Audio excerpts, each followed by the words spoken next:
Hello बच्चों, learn and grow में आपका स्वागत है। आज हम क्लास 7 की एनसीईआरटी बुक का चैप्टर नंबर 4 पढ़ने वाले हैं। पिछले वीडियो में हमने इस चैप्टर के कुछ पोर्शंस कंप्लीट किए थे और आज जो है वो बाकी पोर्शन को कंप्लीट करेंगे। तो आइए चलिए शुरू करते हैं। पिछले वीडियो में ये सारी चीज़ें हमने कवर कर चुकी थी। हमने इंडिकेटर्स देख लिया था कि इंडिकेटर्स कितने तरह के होते हैं, उनका क्या इफ़ेक्ट होता है।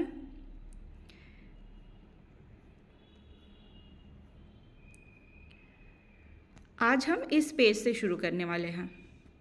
तो यहाँ पे एक रिडल टाइप का है, पहेली जो है एक क्वेश्चन पूछती है कि कॉफ़ी ब्राउन है और उसका टेस्ट बिटर होता है, तो क्या इसका मतलब वो एसिड है या फिर ये बेस है।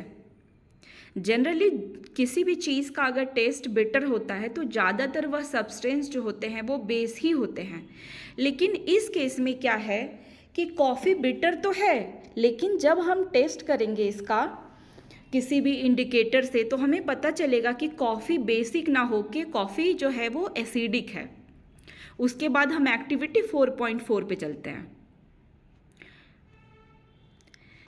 Activity 4.4.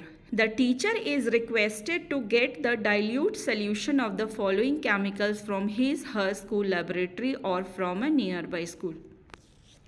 टीचर से रिक्वेस्ट किया जा रहा है कि उन्हें कुछ डाइल्यूट सॉल्यूशंस, कुछ केमिकल के डाइल्यूट सॉल्यूशंस को लाना है। या तो वो स्कूल के लेबोरेटरी से ले आएँ या फिर अगर कोई आसपास नियर बाय स्कूल है तो वहाँ से ले आ सकते हैं। क्या क्या लाना है? हाइड्रोक्लोरिक एसिड लाना है, सल्फ्यूरिक एसिड लाना है, नाइट्रिक एसिड लाना है, एसेटिक एसिड लाना है, सोडियम हाइड्रोक्साइड लाना है, अमोनियम हाइड्रोक्साइड लाना है, कैल्शियम हाइड्रोक्साइड लाना है, जिसको लाइम वाटर भी कहते हैं। तो ये सब केमिकल जो है वो टीचर को लेके आना है, ठीक है।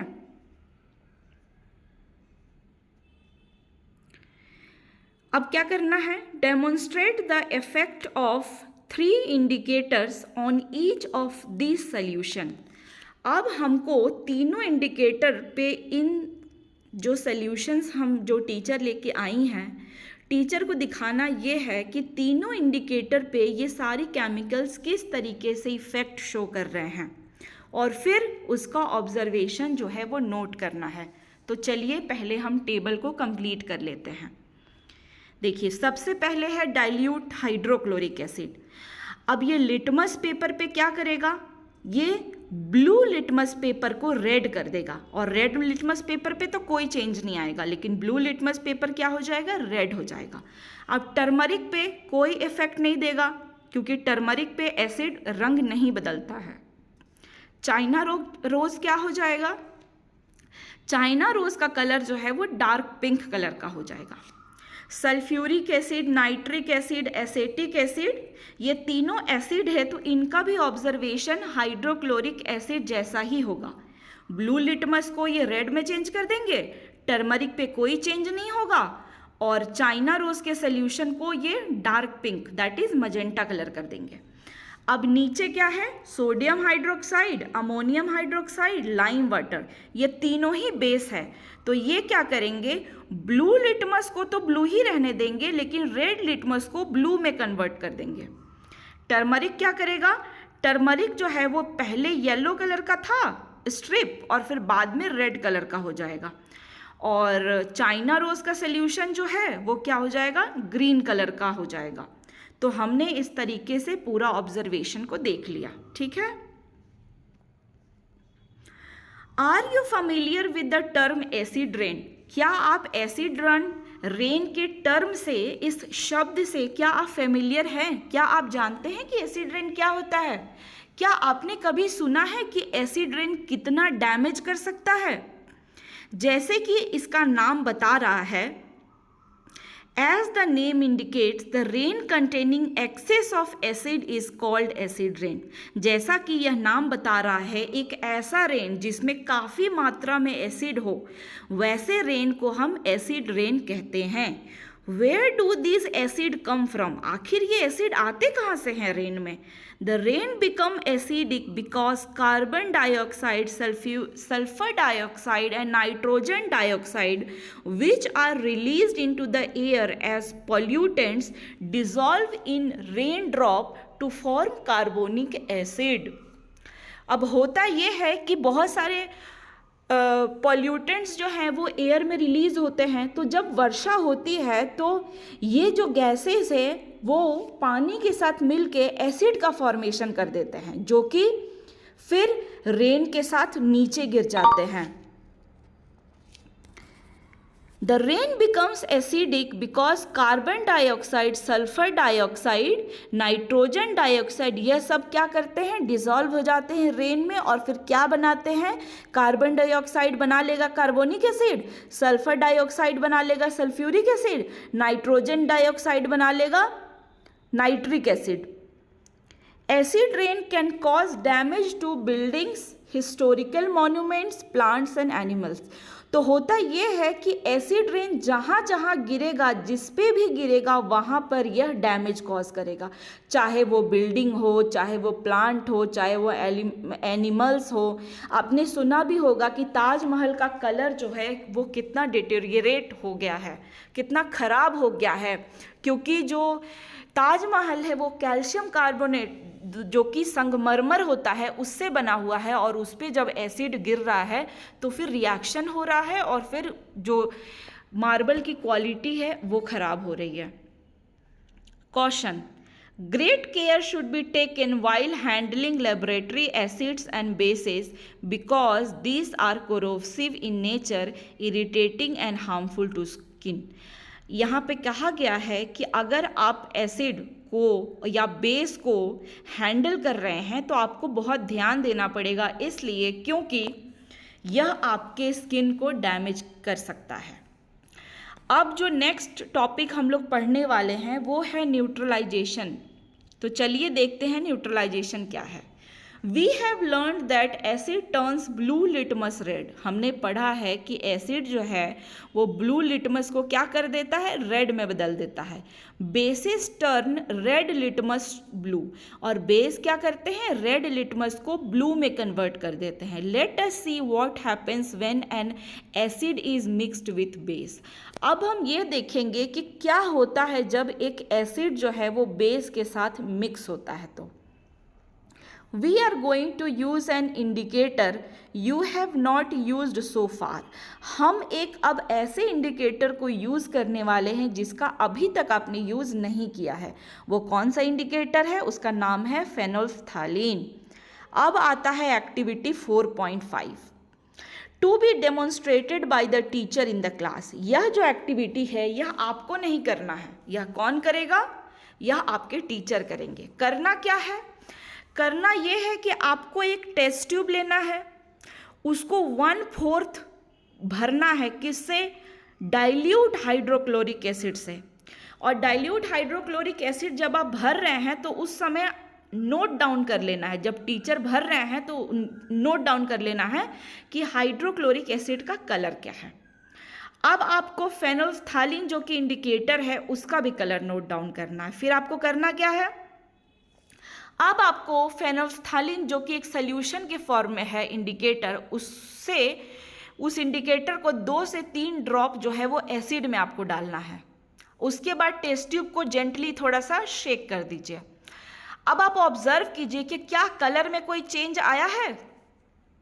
Add to the acidic solution a drop of sodium hydroxide solution by a dropper. अब देखिए, शुरू में आपने एक टेस्ट ट्यूब ले लिया, उसमें हाइड्रोक्लोरिक एसिड आपने डाल दिया, उसके बाद फेनोल्फ्थालीन डाल दिया. आप ऑब्जर्व करेंगे कि हाइड्रोक्लोरिक एसिड का भी कलर कलरलेस होता है और फेनोल्फ्थालीन जो है वो भी कलरलेस होता है. तो फाइनली जो सॉल्यूशन बना फेनोल्फ्थालीन और आपका डाइल्यूट हाइड्रोक्लोरिक एसिड का, वो कलरलेस है. अब आपको करना ये है कि आपको drop by drop sodium hydroxide उसमें डालना है जो कि एक बेस है. और जैसे जैसे आप ड्रॉप डाल रहे हैं थोड़ा थोड़ा उसको शेक करते रहिए, हल्का सा हिलाते रहिए उसको. अब ऑब्जर्व कीजिए कि क्या कोई कलर में बदलाव आया है. आप ऐड करते रहिए, बीच बीच में एक एक ड्रॉप, दो ड्रॉप करके आप ऐड करते रहिए, तब तक ऐड करते रहिए जब तक कलर जो है वो पिंक नहीं हो जाता। ठीक है। क्यों ऐसा हुआ है? क्योंकि शुरू में जब हम लोग ऐड कर रहे थे सोडियम हाइड्रोक्साइड, तो शुरू में तो क्या हुआ कि एसिड के साथ बेस रिएक्ट किया, और एक टाइम ऐसा आया जब सॉल्यूशन न्यूट्रल हो गया, तब तक कोई कलर में चेंज नहीं आया होगा। लेकिन जैसे ही न्यूट्रलाइजेशन होने के बाद आपने एक ड्रॉप सोडियम हाइड्रोक्साइड का डाल दिया, तो सॉल्यूशन फाइनली हो गया बेसिक, और बेसिक में फेनोल्फ्थालीन का कलर जो है वो पिंक हो जाता है। तो इसीलिए आपको कलर पिंक दिख रहा है। अब आप क्या करिए कि एक ड्रॉप डाइल्यूट हाइड्रोक्लोरिक एसिड का फिर से डाल दीजिए। अब आप क्या देखेंगे कि वापस से सॉल्यूशन कलरलेस हो गया। क्यों? क्योंकि न्यूट्रलाइजेशन हो गया। अब आप फिर से एक ड्रॉप सोडियम हाइड्रोक्साइड का डालिए। अब आप देखेंगे कि फिर से सॉल्यूशन पिंक हो गया, क्योंकि सॉल्यूशन फिर से बेसिक हो गया, इसलिए सॉल्यूशन फिर से पिंक हो गया। इट इज इविडेंट, यह यहां से पता चलता है। क्या पता चलता है? When the solution is basic, phenolphthalein gives a pink color। जब solution basic होता है तो phenolphthalein क्या देता है? पिंक कलर देता है। On the other hand, when the solution is acidic, और जब solution acidic होता है तब क्या होता है? तब कलरलेस ही रहता है। मतलब फेनोल्फ्थालीन एसिडिक मीडियम में कलरलेस रहेगा, लेकिन बेसिक मीडियम में जाके वह पिंक हो जाएगा। तो यहाँ तक तो चीज़ें क्लियर हो गई। यहाँ पे फिगर है जो कि दिखा भी रहा है वही एक्सपेरिमेंट जो अभी हमने किया है। अब आगे बढ़ते हैं। When an acidic solution is mixed with a basic solution, both the solution neutralize the effect of each other। जब एक एसिडिक सॉल्यूशन को एक बेसिक सॉल्यूशन के साथ मिक्स किया जाता है तो दोनों सॉल्यूशन है एक दूसरे के इफेक्ट को न्यूट्रलाइज कर देते हैं। When an acidic solution, acid solution and a base solution are mixed in suitable amount, अगर एसिड का सॉल्यूशन और बेस का सॉल्यूशन अगर सुटेबल अमाउंट में लिया जाए, both the acidic nature of acid and basic nature of base are destroyed। तो क्या होता है? सेम अमाउंट और सेम स्ट्रेंथ में अगर हमने एसिड और बेस को लिया है तो आपस में दोनों एक दूसरे को क्या करते हैं? दोनों एक दूसरे के प्रॉपर्टी को डिस्ट्रॉय कर देते हैं, और फाइनली जो रिजल्टेंट सॉल्यूशन हमको मिलता है वह क्या होगा? न्यूट्रल होगा। The resulting solution is neither acidic nor basic. तो रिजल्टिंग सोल्यूशन ना ही एसिडिक होगा ना ही बेसिक होगा। ठीक है। Touch the test tube immediately after neutralisation. Neutralisation जब हुआ, मतलब जिस समय न्यूट्रलाइजेशन प्रोसेस हो रहा है उसी समय इमीडिएटली आप ना टेस्ट ट्यूब को टच कीजिए। आप टेस्ट ट्यूब को टच करने के बाद आपको क्या ऑब्जर्व करेंगे? आप ऑब्जर्व करेंगे कि न्यूट्रलाइजेशन रिएक्शन में हीट हमेशा प्रोड्यूस होता है या निकलता है। The evolved heat raises the temperature of reaction mixture. तो जो हीट रिएक्शन से निकला है उससे रिएक्शन मिक्सचर का टेम्परेचर जो है वह बढ़ जाता है। In neutralization reaction a new substance is formed. Neutralization reaction में होता यह है कि जब एसिड बेस के साथ रिएक्ट करता है तो सॉल्ट का फॉर्मेशन होता है, सॉल्ट का और प्लस वाटर का। सॉल्ट में भी एसिडिक, बेसिक और न्यूट्रल। सॉल्ट जो होगा वो एसिडिक भी हो सकता है, बेसिक भी हो सकता है और न्यूट्रल भी हो सकता है इन नेचर। अब डिपेंड करता है, अगर एसिड ज़्यादा है तो एसिडिक सॉल्ट बन जाएगा, अगर बेस ज़्यादा है तो बेसिक सॉल्ट बन जाएगा, अगर सेम क्वांटिटी में और सेम स्ट्रेंथ का एसिड और बेस है तो फिर न्यूट्रल सॉल्ट बनेगा। ठीक है। Thus neutralisation can be defined as follow. यहाँ पे न्यूट्रलाइजेशन का डेफिनेशन दिया हुआ है। क्या है definition? The reaction between an acid and a base is known as neutralisation. तो एक एसिड और बेस के बीच में जो रिएक्शन होता है उस रिएक्शन को हम कहते हैं neutralisation. Salt and water are produced in this process. इस प्रोसेस में सॉल्ट और वाटर का क्या होता है? प्रोडक्शन होता है। विथ इवोल्यूशन ऑफ हीट, और हीट का इवोल्यूशन भी होता है। जैसे यहाँ पे एक एग्जाम्पल में एक रिएक्शन दिया हुआ है, acid plus base gives salt plus water, और हीट जो है वो निकल रहा है। The following reaction is an example of the following reaction is an example. तो यहाँ पे एक एग्जाम्पल भी दिया हुआ है। क्या दिया हुआ है? हाइड्रोक्लोरिक एसिड जब सोडियम हाइड्रोक्साइड के साथ रिएक्ट करता है तो सोडियम क्लोराइड बनाता है और साथ में वाटर बनाता है और साथ में हीट भी रिलीज होता है। अब बोझो एक क्वेश्चन पूछता है। क्या क्वेश्चन पूछ रहा है? बोझो क्वेश्चन नहीं पूछता है। बोझो ने क्या किया? Boojho added dilute sulphuric acid to lime water. अब हाँ, तो क्या होता है, बोझो जो है वो सल्फ्यूरिक एसिड जो है उसने लाइम वाटर में ऐड कर दिया। तो अब question, lime water calcium hydroxide को कहा जाता है, ठीक है। तो कैल्शियम हाइड्रोक्साइड में जब सल्फ्यूरिक एसिड ऐड हुआ तो यहाँ पे क्वेश्चन ये पूछा जा रहा है कि वो जो मिक्सचर होगा वो गर्म होगा या ठंडा होगा। तो मिक्सचर गर्म होगा, इसलिए क्योंकि सल्फ्यूरिक एसिड भी एक स्ट्रॉन्ग एसिड है और कैल्शियम हाइड्रोक्साइड एक स्ट्रॉन्ग बेस है। तो जब दोनों आपस में रिएक्ट करेंगे तो कैल्शियम सल्फेट बनेगा जो कि एक न्यूट्रल सॉल्ट है, और साथ में वाटर रिलीज होगा और हीट इवॉल्व होगा, ठीक है। Neutralisation in everyday life. अब हम पढ़ेंगे कि डे टू डे लाइफ में न्यूट्रलाइजेशन का क्या रोल है, कैसे न्यूट्रलाइजेशन हमें हेल्प करता है। पहला है indigestion. Our stomach contains hydrochloric acid. हमारा जो स्टोमक है वह हाइड्रोक्लोरिक एसिड कंटेन करता है, मतलब हमारे पेट में हाइड्रोक्लोरिक एसिड निकलता है। क्यों निकलता है? हम जो भी खाना खाते हैं उसे डाइजेस्ट करने के लिए हमारे स्टोमक जो है वो हाइड्रोक्लोरिक एसिड प्रोड्यूस करता है, क्योंकि वह हमारे खाना को डाइजेस्ट करने में हेल्प करता है। As you have learnt in chapter 2, जो कि हमने चैप्टर 2 में पहले ही पढ़ लिया है। But too much of acid in the stomach causes indigestion। लेकिन अगर किसी ने ज़्यादा तीखा या मसाला वाला खाना खा लिया है तो उस केस में क्या होगा, एसिड का प्रोडक्शन बढ़ जाएगा और ऐसे में हमें हो जाएगा indigestion. Sometime indigestion is painful. कई बार ऐसा होता है कि इनडाइजेशन पेनफुल होता है। To relieve indigestion we take an antacid such as milk of magnesia. तो इनडाइजेशन को ठीक करने के लिए हम क्या लेते हैं? हम एंटासिड लेते हैं, मतलब एक तरीके का बेस लेते हैं। बेस क्या करेगा? एसिड के साथ रिएक्ट करेगा और न्यूट्रलाइजेशन हो जाएगा और हमें आराम मिलेगा। तो एंटासिड के रूप में हम क्या लेते हैं? Milk of magnesia. Milk of magnesia क्या है?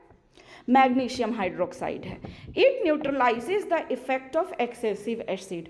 तो ये क्या करता है? हमारे पेट में जो एक्सेसिव एसिड है उसको न्यूट्रलाइज कर देता है। अब नेक्स्ट है ant bite. When an ant bites, जब एक चींटी हमें काट लेती है, it injects the acidic liquid formic acid into the skin. जब कभी भी हमें कोई चींटी काट लेती है तो वह क्या करती है? अपने स्टिंग से हमारे बॉडी में, हमारे स्किन में एक तरीके का लिक्विड इंजेक्ट करती है। वो लिक्विड क्या है? फॉर्मिक एसिड है, एक तरीके का एसिड है। The effect of the acid can be neutralised bye rubbing. अब उस एसिड से हमें जलन होगी, हमें दर्द होगा, तो उसके इफेक्ट को, एसिड के इफेक्ट को अगर न्यूट्रलाइज करना है तो हमें क्या करना पड़ेगा? हमें baking soda, moist baking soda होता है सोडियम हाइड्रोजन कार्बोनेट, तो हमें बेकिंग सोडा को मॉइस्ट करके अगर उस जगह पे अगर हम रब करेंगे तो हमें आराम मिलेगा। या फिर हम कैलामाइन लोशन को भी रब कर सकते हैं। अब कैलामाइन लोशन के अंदर क्या होता है? जिंक कार्बोनेट होता है, तो इससे भी हमें आराम मिलेगा। अब नेक्स्ट टॉपिक है soil treatment. Excessive use of chemical fertilisers make the soil acidic. जब हम बहुत ज़्यादा केमिकल फर्टिलाइजर्स का यूज़ करते हैं तो कई बार सॉइल जो है वो एसिडिक हो जाते हैं। Plant do not grow well when the soil is either too acidic और टू बेसिक। अगर सॉइल बहुत ज़्यादा एसिडिक हो या बहुत ज़्यादा बेसिक हो तो दोनों ही कंडीशन में प्लांट उसमें उगेंगे नहीं, ठीक है। तो अब करना क्या होगा, तो अगर सॉइल ज़्यादा एसिडिक है तो हमें उसे बेस के साथ ट्रीटमेंट करना पड़ेगा उस सॉइल को, जैसे कि क्विकलाइम कैल्शियम ऑक्साइड के साथ ट्रीटमेंट किया जा सकता है, या स्लेकेड लाइम जो कि कैल्शियम हाइड्रोक्साइड है, उसके साथ हमें ट्रीट करके सॉइल को न्यूट्रल बनाना होगा, तभी प्लांट उसमें ग्रो कर सकते हैं। If the soil is basic, अगर सॉइल बेसिक है तब भी प्रॉब्लम है, तो हमें तब भी उसको न्यूट्रल करना पड़ेगा। तो ऐसे में अगर उसमें ऑर्गेनिक मैटर जो कि कॉम्पोस्ट है अगर उसमें ऐड किया जाएगा तो तब भी वो सॉइल जो है वो न्यूट्रल हो जाएगा। कैसे? क्योंकि ऑर्गेनिक मैटर जो है वो एसिड रिलीज करेगा which neutralizes the basic nature of the soil, तो वो क्या करेगा, बेसिक नेचर को खत्म कर देगा। अब थर्ड टॉपिक है factory waste. The waste of many factory contain acid. जो फैक्ट्री होते हैं उनके जो वेस्ट निकलते हैं वो ज़्यादातर टाइम एसिडिक होते हैं। If they are allowed to flow into water bodies, अगर यह वेस्ट को हम डायरेक्टली बिना ट्रीटमेंट के अगर वाटर बॉडीज़ में बहने देंगे तो जो एसिड्स है उस वेस्ट में वो क्या करेंगे, वो फिश को किल कर देंगे और अदर ऑर्गेनिजम्स को भी किल कर सकते हैं, हार्म कर सकते हैं। The factory waste are therefore neutralised by adding basic substances. इसलिए पानी में डालने से पहले उस वेस्ट को पानी में डिस्चार्ज करने से पहले उस वेस्ट को पहले न्यूट्रल बनाया जाता है। कैसे? बेसिक सब्सटेंस ऐड करके पहले वो वेस्ट को न्यूट्रल बनाया जाता है, तभी उसको हम डिस्चार्ज कर सकते हैं वाटर बॉडी में। तो ये चैप्टर ख़त्म हो चुका है। आई होप आपको समझ में आया होगा। अगर आपको मेरे वीडियोस पसंद आ रहे हैं तो प्लीज़ लाइक एंड सब्सक्राइब ज़रूर करिएगा।